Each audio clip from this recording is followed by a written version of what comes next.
गुजरात इतना अच्छा नहीं था, लेकिन उन्होंने 40 सालों में अपनी मेहनत से, अपनी इच्छा शक्ति से उसको एक बहुत हाई क्वालिटी का स्टेट बना दिया है। मतलब वहां पर लोग मेहनत करते हैं। संयोगवश मैं लगभग 2.5 साल चंडीगढ़ में सरकारी नौकरी किया, तो मैं अपने पंजाबी भाइयों की भी मेहनत देखा हूं, तो मेहनत का कोई तोड़ कहीं नहीं है और शॉर्टकट का कोई मतलब नहीं। कोल्ड स्टोरेज के प्रबंधक अरुण कुमार वर्मा की तारीफ करते हुए मंत्री आशीष पटेल ने कहा कि किसानों के लिए यह कार्य बहुत ही अच्छा है, उन्हें अब दिक्कतों का सामना करना नहीं पड़ेगा। हम लोगों ने ये मेहनत किया। अब अभी वर्मा जी कह रहे थे कि डॉक्टर साहब यहां पर आए थे, डॉक्टर साहब ने बहुत मेहनत की,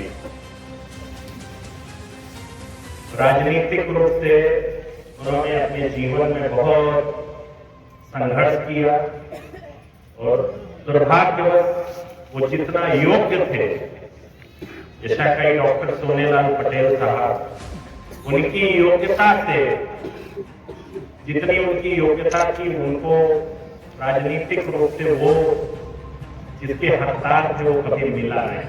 बहुत सारे लोग मेरी इस बात से सहमत होंगे, किंतु यही किस्मत है। आज उन्हीं का आशीर्वाद है।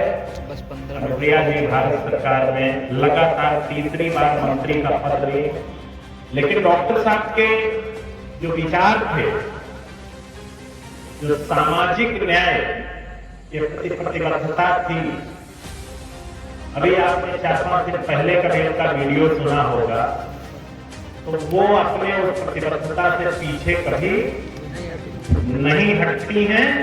और जो जिद डॉक्टर साहब के अंदर थी, अगर आप लोग जानकर, क्यों अशोक आप तो पुराने आदमी हैं, उससे कहीं ज्यादा जिद सामाजिक न्याय के प्रति अनुप्रिया जी के अंदर है, ये मैं जानता हूं।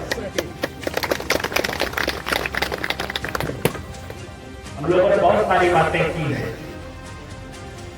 आज हम लोग जिस कार्यक्रम में यहाँ पर उपस्थित हुए हैं, इस क्षेत्र के सभी प्रमुख लोग यहाँ पर उपस्थित हैं, मुझे देख करके बहुत अच्छा लगा।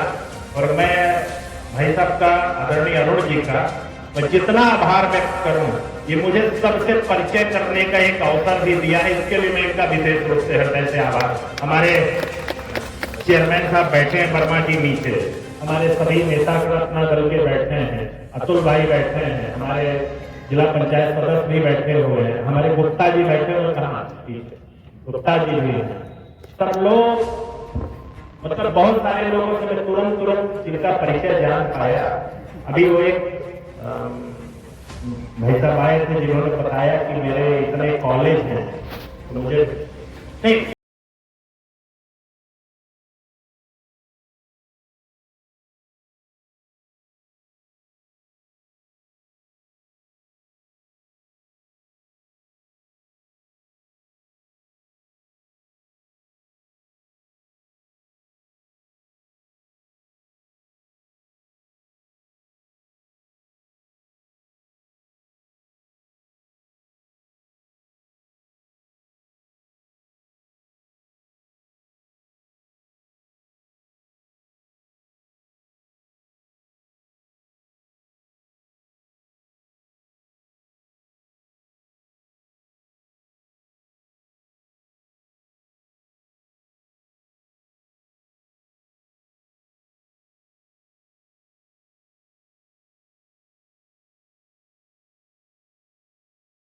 हमारे अरुण जी ने खोला है, तो तमाम अरुण जी पैदा होंगे।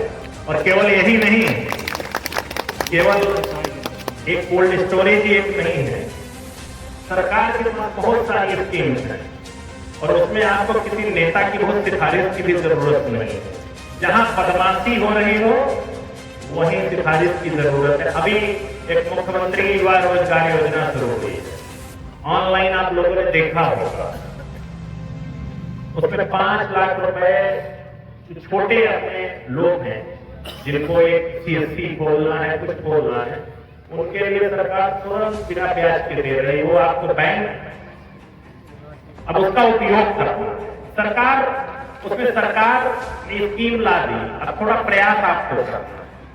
ये इनका बड़ा स्केल का काम है, छोटे स्केल के हमारे जो भाई हैं उनके लिए बहुत स्कोप है। मुझे लोग कहते हैं कि आशीष जी नौकरी की तरफ ध्यान नहीं देते।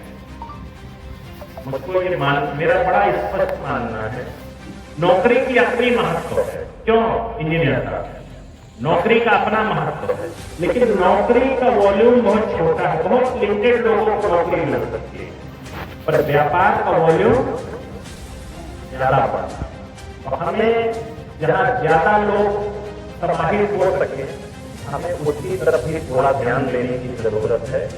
नौकरी की लड़ाई तो हम लड़ ही रहे हैं, लेकिन अगर उसके साथ साथ अगर हमें व्यापार के क्षेत्र में भी अवसर मिले तो हमें उस तरफ भी बढ़ना है। पर एक थोड़ी सी परेशानी है, विशेषकर वर्मा जी के जो लोग हैं ना, वो सारा पैसा बैंक में रखे रहते हैं। वर्मा जी गलत तो नहीं कह रहा हूँ, रिटायरमेंट का पैसा इंजीनियर साहब से पूछिए, चाहे रिटायरमेंट का पैसा हो और चाहे खेती का पैसा, बैंक आपको बहुत कुछ नहीं देता है। व्यापार आपको आगे बढ़ने का अवसर देता है। एफपीओ तो सुने होंगे, कितने किसान भाई आए हैं, कितने जने का हिया रखे कि अपन कोई आया है किसान, सारे किसान हैं। और बीच में एक जो आप आए चाचा, आप आइए। और इधर कौन है, इधर कौन किसान है जिसको रखना है अपना एक कोल्ड स्टोरेज में, वो इधर आए, आइए बाबू जी, आप आइए, एक ऊपर आइए। मैं तो चला जाऊंगा, आप ही काम आएंगे।